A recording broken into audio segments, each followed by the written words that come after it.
So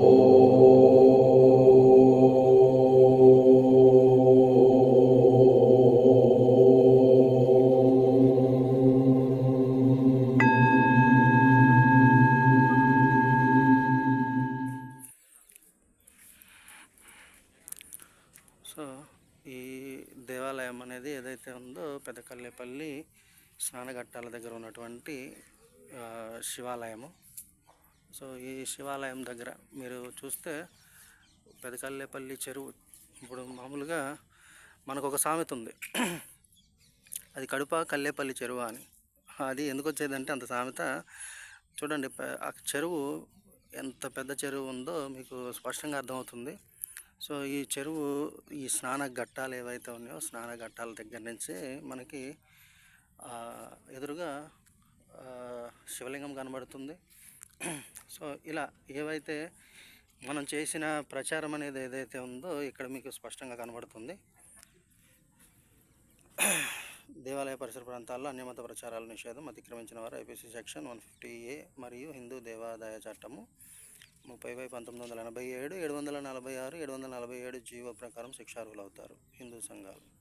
so ఇది ఈరోజు ఉదయం నుంచి కూడా ఆల్రెడీ నేను లైవ్ చెప్పే ఉన్న దగ్గర నుంచి కూడా ఇప్పటి వరకు కూడా మేము చేసుకుంటూ వస్తూనే ఉన్నాం. 5:30 అవుతుంది ఈవినింగ్. సో ఏదైతే ఇంకా ఈ దేవాలయం ఏదైతే ఉందో ఇక్కడ పెద్ద పెద్ద యజ్ఞాలు, యాగాలు అవన్నీ కూడా జరుగుతూ ఉంటాయి.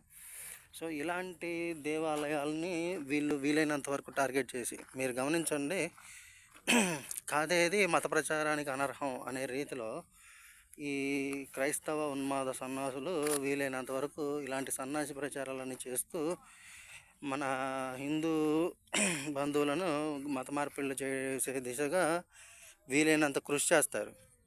సో ఈ సన్నాసుల్ని మనం ఎదుర్కోవాలి అంటే ఇది మనకి తప్పనిసరి. సో ఇక్కడ అర్థమవుతుంది కదా, మోపిదేవి. సో ఇదేదైతే ఉందో మనకి శ్మశానం, చివరికి ఈ సన్నాసుల్ని ఎదుర్కోవడానికి మనం శ్మశానాల దగ్గర కూడా వేయాల్సిన అగత్యం పట్టింది మనకి. సో అది కూడా ఒక్కసారి నేను మీకు చూపిస్తాను, ఎలా వేసాము ఏంటన్నది. ఒకసారి చూస్తే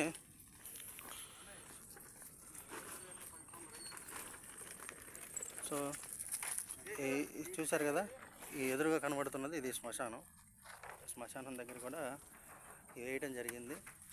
ఇక కారణం ఏంటన్నది మీకు అర్థమయ్యే ఉంటుంది, వీళ్ళు ఎంత సన్నాసులని. సో వాళ్ళని ఎదుర్కోవడానికి ఇక తప్పనిసరిగా. సో నిన్న నేను ఏదైతే వీడియో పెట్టానో ఆ వీడియోలో నేను గుడి దగ్గర మాట్లాడాను, బూతులు మాట్లాడాను అని చెప్పిన వెధవలకి ఇదొక చెప్పుదెబ్బ అనుకుంటున్నాను.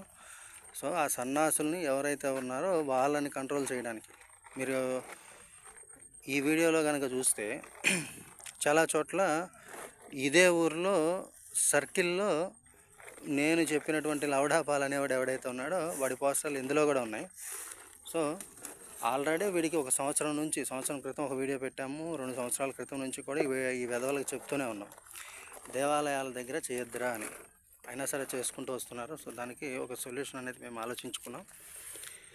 సో ప్రతి హిందూ సంఘాలు కూడా మీ ప్రాంతాల్లో మీకు వీలైనంత వరకు ఇదే విధానాన్ని చేసుకుంటూ వస్తారని, వీలైనంత వరకు ఈ వెధవల ప్రచారాలను అరికట్టే విధంగా కృషి చేస్తారని ఆశిస్తూ సెలవు తీసుకుంటున్నాను.